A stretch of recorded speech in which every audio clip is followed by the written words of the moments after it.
December 26-ലെ വീർബാൽ ദിവസിൽ ന്യൂഡൽഹിയിലെ ഭാരത മണ്ഡപത്തിൽ നടന്ന പരിപാടികളിൽ കേരളത്തിൽ നിന്ന് കളരിപ്പയറ്റ് അവതരിപ്പിച്ചു.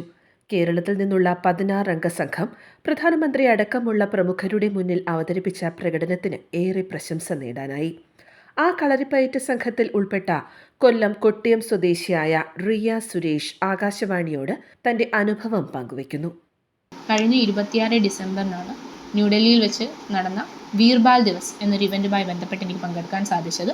Prime minister Narendra Modi, minister Smriti Irani നേരത്തെ തരത്തിലുള്ള ഒഫീഷ്യൽസ് പങ്കെടുത്തൊരു പരിപാടിയായിരുന്നു.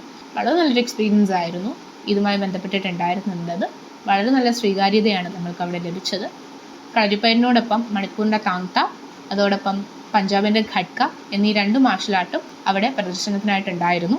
അതിൽ കളരിപ്പയറ്റ് പ്രദർശിപ്പിക്കാൻ ഭാഗമാകാൻ സാധിച്ചതിൽ വളരെയേറെ സന്തോഷമുണ്ട്. നമ്മുടെ തനത് കലാരൂപങ്ങളെ പ്രോത്സാഹിപ്പിക്കുന്നതിന് ശ്രീ നരേന്ദ്രമോദി പ്രകടിപ്പിക്കുന്ന ഈ ഉത്സാഹം ഞങ്ങളെപ്പോലുള്ള യുവജനതയ്ക്ക് ആവേശം നൽകുന്നതാണ്.